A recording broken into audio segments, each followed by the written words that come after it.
Agora é a hora de falarmos de saúde. E algo que está colocando medo na população é a questão grave da dengue, não só em Votuporanga, mas também em todo o Brasil. E quem vai tirar algumas dúvidas para a gente, hoje quarta-feira, dia do nosso convidado ilustre, o professor Ricardo, que está aqui com a gente. Professor, mais uma vez, obrigado por estar aqui com a gente hoje, né? E eu começo perguntando para o senhor aí, quantos tipos de dengue nós temos circulando em nossa região? Bom dia, Danilo. Bom dia, Meg. Bom dia, Darcy, aos nossos ouvintes, telespectadores. Nós já temos os 4 sorotipos circulando no nosso país, não é nem na nossa região, é no nosso país como um todo. Nós tivemos a surpresa em dezembro do tipo 3, que não estava presente desde 2008.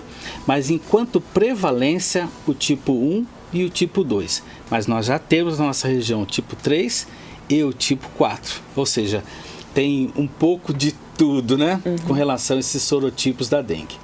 Professor, é um pouco confuso em relação aos sintomas. Quais as diferenças, né, de sintomas entre eles? Quando nós falamos dos 4 sorotipos, o padrão de sintomatologia é o mesmo. Se eu peguei pela primeira vez o tipo 2, eu vou ter aquelas mesmas características da febre, aquele febrão de 38, 39 graus, abrupto, dor de cabeça, dor no fundo dos olhos, dor na musculatura de uma forma geral, dores nas articulações. Então a gente chama isso de dengue clássica, se eu pego uma vez. Agora, a segunda vez que eu não pego o mesmo sorotipo, eu vou pegar um outro sorotipo. Aí eu começo a ter a sintomatologia um pouco mais intensa, e aí corre-se o risco de ter aquela dengue hemorrágica, porque a dengue, Danilo, de qualquer forma é um processo inflamatório, é um processo inflamatório vascular e que atinge o corpo todo. Só que eu posso ter, vamos imaginar, vômito, eu posso ter aquele mal-estar geral que me deixa na cama, né, parecendo que eu estou, alguma doença mais grave está cometendo. Posso ter vômitos, enjoo, posso ter dor de cabeça mais intensos. Então, a característica da dengue, ela é muito parecida. Agora, Meg, existem 3 tipos de doenças que o mesmo mosquito carrega. Aí nós vamos ter diferenças importantes. Lembra que o Aedes aegypti, ele carrega a zika, chikungunya e a dengue. Aí sim, esses 3 têm diferenças interessantes. Para ficar mais claro para o nosso telespectador, a dengue clássica é o que nós já falamos: dor de cabeça, dores nas articulações, na musculatura, aquele mal-estar geral e dor no fundo dos olhos, ok? Chikungunya, dores mais articulares, e ela não passa com 15 dias. A chikungunya às vezes demora 3, 4 meses para aquelas dores articulares saírem. Então a característica mais comum, dores articulares. E a zika, aquela vermelhidão no corpo, né? Aquelas erupções de vermelhidão. As 3 têm características parecidas, mas essa que mais diferencia, viu, Meg? Complicado, hein? E é possível, por exemplo, confundir a dengue ou as outras doenças que o mosquito transmite com a Covid, por exemplo?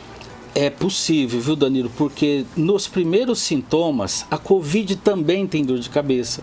A Covid também dá esse mal-estar geral do nosso corpo, mas a grande diferença são sinais e sintomas respiratórios. Porque a dengue não é uma patologia respiratória e que apresenta, por exemplo, tosse, resfriado, aquela congestão nasal, aquela falta de ar. Então isso a dengue não nos dá, mas a Covid dá. Então às vezes eu posso ter os mesmos sinais e sintomas meio que parecidos, mas quando eu começo a ter sintomas respiratórios, aí é Covid-19. Ou pode ser também um resfriado comum, que às vezes vem pelo vírus influenza, ou aqueles pequenos, aquelas febrículas que dão pelo rinovírus, que é um tipo de resfriado mais leve.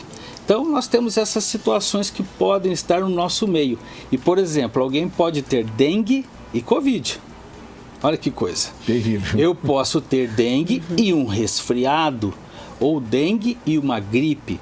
Então, porque o nosso organismo, quando suscetível está, mais vulnerável, ele acaba também tendo a predisposição a essas outras doenças. Mas, só reforçando, Problemas respiratórios têm mais características de Covid, resfriado e gripe. E a dengue são essas outras características que estão bem clássicas no nosso dia a dia. Professor, em qual momento nós devemos procurar um médico e notificar, né, o caso? Olha, hoje em dia, em função de nós estarmos com essa epidemia, é importante que os primeiros sinais e sintomas sejam já levados até um posto de saúde para que haja notificação.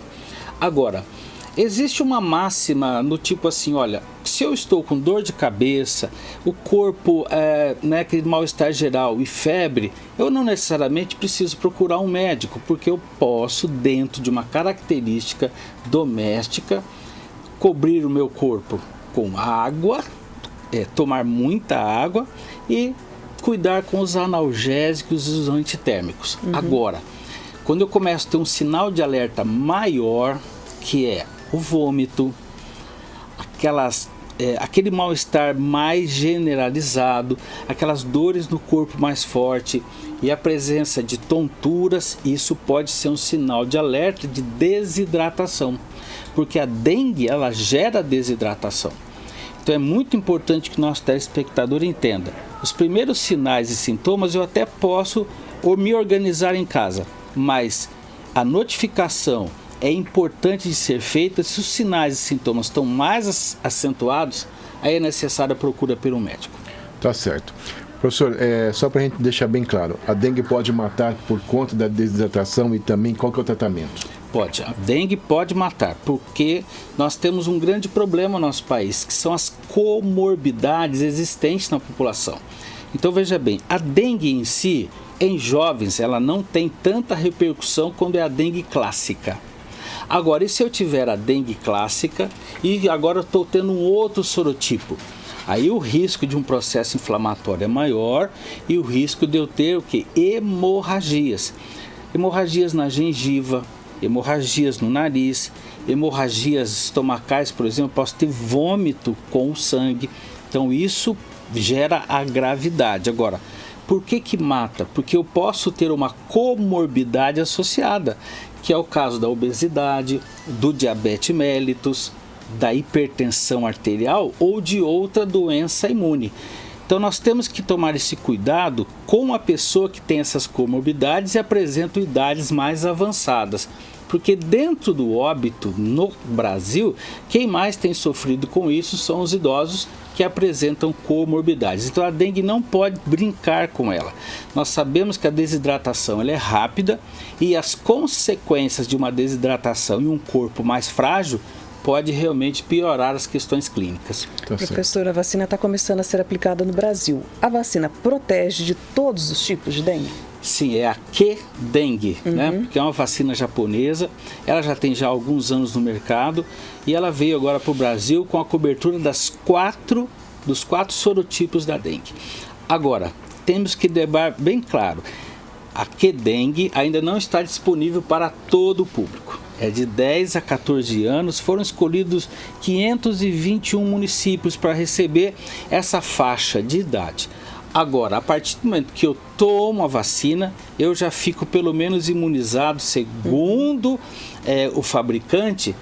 Hoje, 4 anos é possível ficar imunizado. Então, a vacina ela é importante, não é o único meio, mas nos dá uma grande esperança. Tá certo. Professor, mais uma vez, muito obrigado por estar aqui com a gente. E, se Deus quiser, esperamos o senhor na próxima semana. Eu que agradeço. Um grande abraço a todos.